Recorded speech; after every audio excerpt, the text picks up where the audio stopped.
Hello दोस्तों, कैसे हैं आप लोग। आशा करते हैं कि अच्छे होंगे, स्वस्थ होंगे, मस्त होंगे और अपने अपने पढ़ाई में व्यस्त होंगे।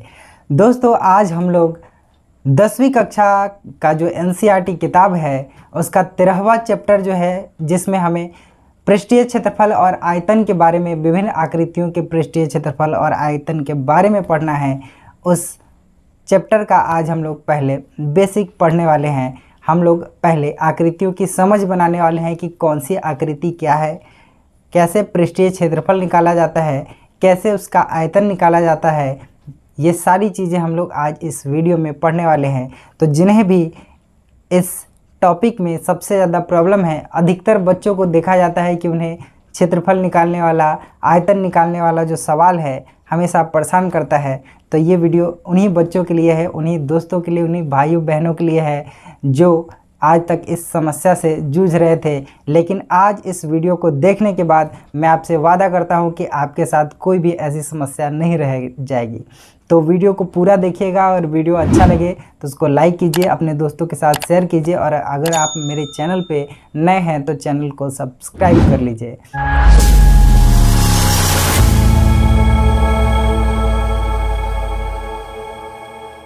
तो दोस्तों, सबसे पहले हम ये देखेंगे कि कुछ आकृतियां जो होती है वो 2D होती है, यानी कि 2 डायमेंशनल होती है, जबकि कुछ आकृतियां जो होती है वो 3D यानी कि 3 डायमेंशनल होती है। 2D आकृति और 3D आकृति में क्या अंतर है? 2D आकृति जो होती है उसमें केवल लंबाई और चौड़ाई होती है, जबकि 3D जो आकृति होती है उसमें लंबाई चौड़ाई के साथ साथ ऊंचाई भी होती है, जो कि ऊपर की तरफ भी स्थान घेरती है। जबकि आप देखिए, वृत्त हो गया, वर्ग हो गया, आयत हो गया, त्रिभुज हो गया, ये सब 2D आकृति है, 2 डायमेंशनल आकृति है, जिसमें केवल लंबाई चौड़ाई होती है। जबकि वहीं पे शंकु, गोला, बेलन, घन घनाभ, अर्धगोला, ये सारी जो आकृतियां हैं वो 3D आकृति हैं, यानी कि त्रिविमीय आकृति है, जो कि लंबाई चौड़ाई के साथ साथ अपने आप में एक ऊंचाई भी रखती है। तो चलिए बारी बारी से हम सभी आकृतियों को देखते हैं और उनके बारे में जानकारी लेते हैं। तो दोस्तों, ये रहा एक घन यानी कि क्यूब, और मेरे हाथ में भी एक घन के आकार का ही डब्बा है। आप इसे देख सकते हैं। लगभग इसकी जो लंबाई चौड़ाई और ऊंचाई है वो बराबर है, आपस में बराबर है। जो घन जो होता है वो एक वर्ग के पृष्ठ से बना हुआ होता है। इसमें 6 पृष्ठ होते हैं। आप देखिए, एक पृष्ठ, दूसरा पृष्ठ, तीसरा पृष्ठ, चौथा पृष्ठ, 5वां पृष्ठ और नीचे का 6ठा पृष्ठ, यानी कि 6 पृष्ठों से, 6 वर्गाकार पृष्ठों से मिलकर बना होता है एक घन, जिसमें लंबाई, चौड़ाई और ऊंचाई सभी आपस में बराबर होते हैं। यानी कि अगर इसकी लंबाई L होगी तो चौड़ाई भी L होगी और ऊंचाई भी L ही होगी। इसीलिए इसका जो क्षेत्रफल होता है, घन का क्षेत्रफल जो होता है वो होता है 6 गुने L का स्क्वायर, यानी कि 6L स्क्वायर, 6 गुने भुजा स्क्वायर जो होता है वो घन का क्षेत्रफल होता है। वहीं पे घन का आयतन, घन का अगर हम आयतन निकालें तो घन का आयतन होता है L गुने L गुने L, यानी कि लंबाई गुने चौड़ाई गुने ऊंचाई।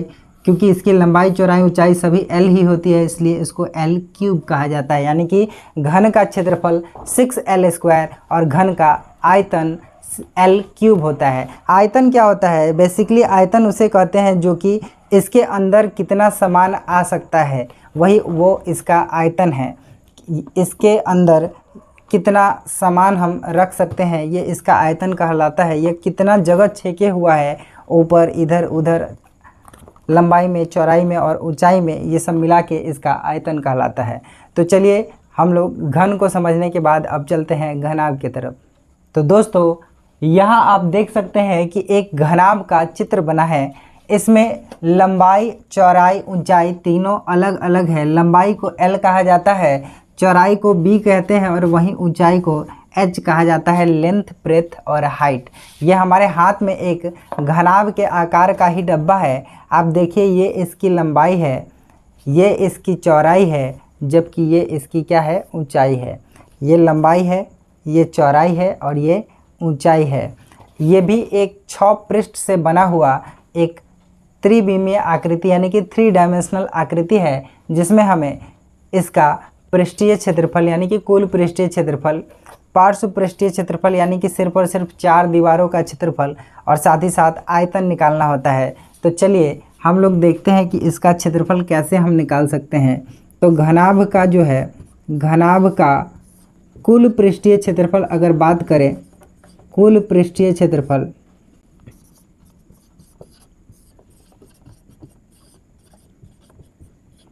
दोस्तों, अगर घनाभ के कुल पृष्ठीय क्षेत्रफल की बात की जाए तो वो होता है 2 × LB plus BH plus LH, जबकि इसके पार्श्व पृष्ठीय क्षेत्रफल यानी कि 4 दीवारों का क्षेत्रफल, 4 दीवारों का अगर हम क्षेत्रफल निकालते हैं,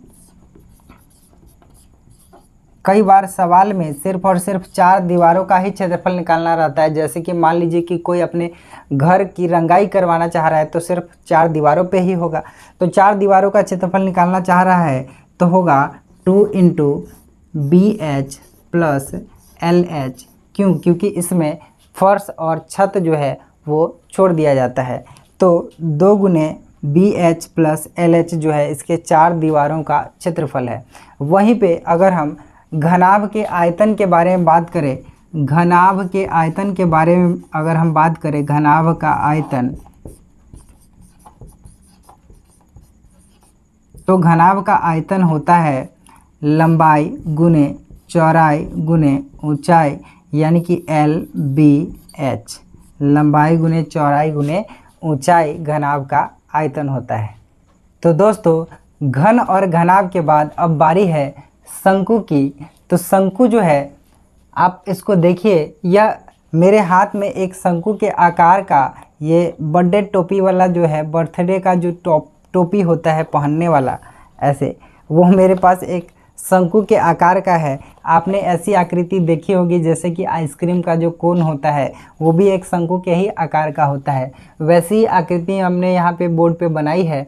आप देखिए, ये इसकी त्रिज्या है। आप यहाँ से यहाँ तक देखिए, यह जो है इसकी त्रिज्या है। यह इसकी तिर्यक ऊंचाई है जिसको L भी कहा जाता है, तिर्यक ऊंचाई को L कहा जाता है। और यह इसकी ऊंचाई है जिसे H कहा जाता है। ठीक है, अब आप देखिए कि शंकु में हमें क्या क्या निकालना होता है।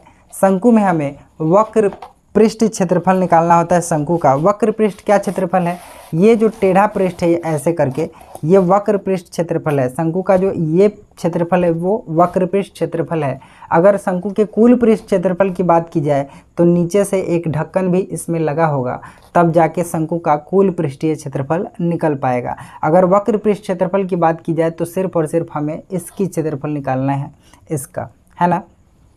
और उसी के साथ शंकु में कितना समान आएगा, ये इसका आयतन भी हमें कई बार निकालना होता है।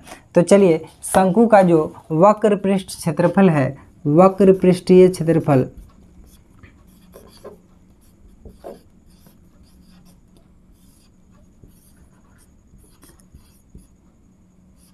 शंकु का वक्र पृष्ठीय क्षेत्रफल जो है वो है पाई आर एल, पाई आर एल, है ना। पाई का मान तो सबको पता है 22/7, आर जो त्रिज्या दी गई हो, एल यानी कि तिर्यक ऊंचाई। ठीक है, उसके बाद अगर हम शंकु के कुल पृष्ठीय क्षेत्रफल की बात करें, कुल पृष्ठीय क्षेत्रफल की बात करें अगर हम, तो क्या होगा कुल पृष्ठीय क्षेत्रफल में। तो आप देखिए, वक्र पृष्ठ तो इसका रहेगा ही, पाई आर एल तो रहेगा ही, साथ ही साथ एक ढक्कन भी इसमें लग जाएगा। एक ढक्कन जो कि वृत्त के आकार का होगा। कैसा आकार का होगा? वृत्त के आकार का होगा। वृत्त का क्षेत्रफल क्या होता है? Pi r square, pi r square. यानी कि हम देखें, अगर इसमें से हम पाई कॉमन ले सकते हैं, आर कॉमन ले सकते हैं। यानी कि अगर हम पाई और आर को कॉमन निकाल लें तो हमारे पास एल प्लस इसके अंदर एक आर बच जाएगा। यानी कि शंकु का कुल पृष्ठीय क्षेत्रफल का जो सूत्र है वह है pi r into l plus r. तो इस प्रकार हम शंकु का जो है वक्र पृष्ठीय क्षेत्रफल, कुल पृष्ठीय क्षेत्रफल निकाल सकते हैं। साथ ही साथ शंकु के अगर आयतन की बात की जाए तो शंकु का आयतन होता है 1/3 pi r square h. 1/3 pi r square h जो है शंकु का आयतन होता है। तो दोस्तों अब हमारी अगली जो 3D आकृति है वो है गोला। गोला, ये जो आप बोर्ड पे देख रहे हैं यह एक गोला है, आपको वृत्त के आकार का दिख रहा होगा। इसी के लिए मैं आपको एक 3D आकृति जो बॉल की तरह है मैं आपको उसको दिखा देता हूँ। यह एक गोला है। बोर्ड पे अगर कोई गोला बनाए तो लगता है कि वृत्त ही बना हुआ है, लेकिन यह एक गोला है।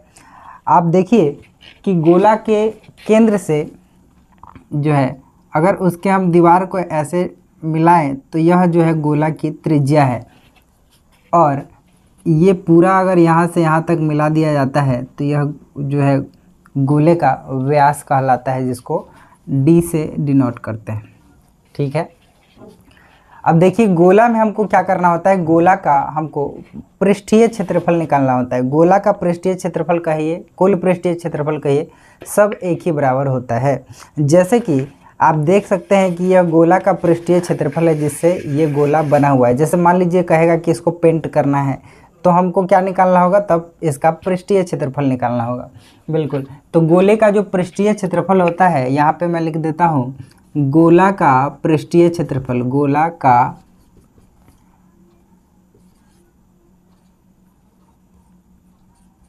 पृष्ठीय क्षेत्रफल जो होता है वो होता है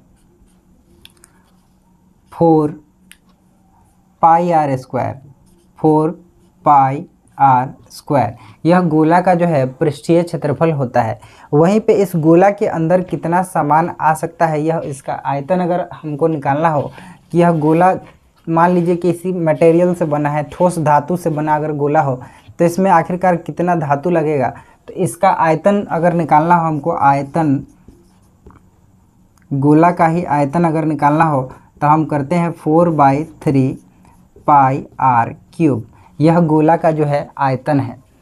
तो गोला के बाद अब बारी आती है अर्धगोले की।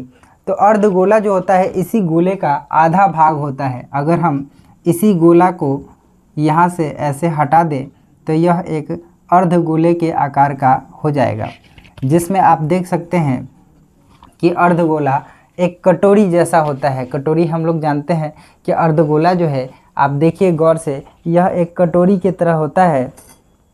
जैसे कि आपको मैं यहाँ पे दिखा दूँ, मेरे हाथ में एक ऐसा कटोरी है जो कि एक अर्धगोले के आकार का है। अगर एक और ऐसा ही कटोरी ऊपर से डाल दिया जाए तो यह भी एक गोले की तरह ही हो जाएगा। तो दोस्तों जैसे गोला में त्रिज्या और व्यास होता है वैसे ही अर्धगोला में भी त्रिज्या और व्यास होता है, लेकिन इसका वक्र पृष्ठीय क्षेत्रफल अलग और कुल पृष्ठीय क्षेत्रफल अलग होता है। जैसे कि अगर हम अर्धगोले के वक्र पृष्ठीय क्षेत्रफल के बारे में बात करें, यहाँ पे लगा देते हैं अर्धगोला। अर्धगोला का पृष्ठीय क्षेत्रफल से पहले हम यहाँ लगा देते हैं वक्र पृष्ठीय क्षेत्रफल। कैसा? वक्र पृष्ठीय क्षेत्रफल की अगर बात करें तो यह होता है 2 pi r square, 2 pi r square, क्योंकि वक्र पृष्ठ का मतलब होता है सिर्फ इस भाग का क्षेत्रफल। ठीक है, जो कि अगर पूरा है तो 4 पाई आर स्क्वायर और हाफ है तो 2 पाई आर स्क्वायर। वहीं पे गोला के अगर हम कुल पृष्ठीय क्षेत्रफल की बात करें, गोला में आपको मैंने बताया है कि एक वक्र पृष्ठ होता है, दूसरा होता है कुल पृष्ठ। तो अर्धगोला जो है, अर्धगोला, उसके कुल पृष्ठीय क्षेत्रफल की बात करें,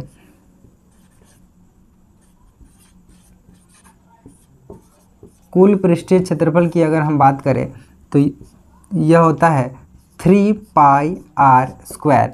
ये कैसे 3 पाई आर स्क्वायर हुआ? तो 2 पाई आर स्क्वायर तो इसका वक्र पृष्ठ क्षेत्रफल है, और आप गौर कीजिए कि इस अर्धगोले का एक ढक्कन भी होगा। अगर इसका कुल पृष्ठीय निकाले तो इसमें एक ढक्कन भी हमें लगाना पड़ेगा, जो कि एक वृत्त के आकार का ढक्कन इसमें लगेगा। तो एक वृत्त का क्षेत्रफल यानी कि पाई आर स्क्वायर इसमें और जुड़ जाएगा, इसीलिए 2 पाई आर स्क्वायर और एक और पाई आर स्क्वायर होके हो गया मिलके 3 पाई आर स्क्वायर जो है अर्धगोले का जो है कुल पृष्ठीय क्षेत्रफल।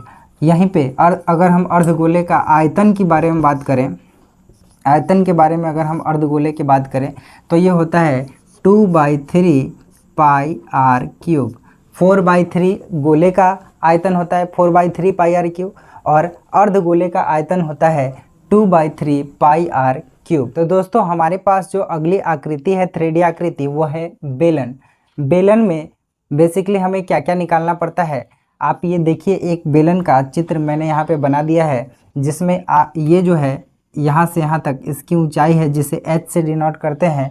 वहीं पे ये यहाँ से यहाँ तक जो आप देख रहे हैं डॉटेड लाइन से, वह बेलन की त्रिज्या है जिसे स्मॉल r से डिनोट किया जाता है। और हमें बेलन में सबसे पहले वक्र पृष्ठ क्षेत्रफल निकालना होता है। जैसे कि आप ये देख रहे हैं यह बेलन का वक्र पृष्ठीय क्षेत्रफल है। अगर हमको बेलन का वक्र पृष्ठीय क्षेत्रफल निकालना हो, बेलन का वक्र पृष्ठीय क्षेत्रफल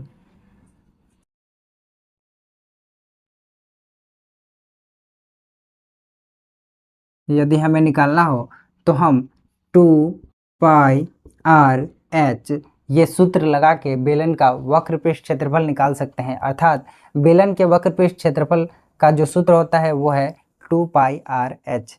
साथ ही अगर हमें इसका कुल पृष्ठीय क्षेत्रफल निकालना हो, कुल पृष्ठीय क्षेत्रफल यदि हमको बेलन का निकालना हो,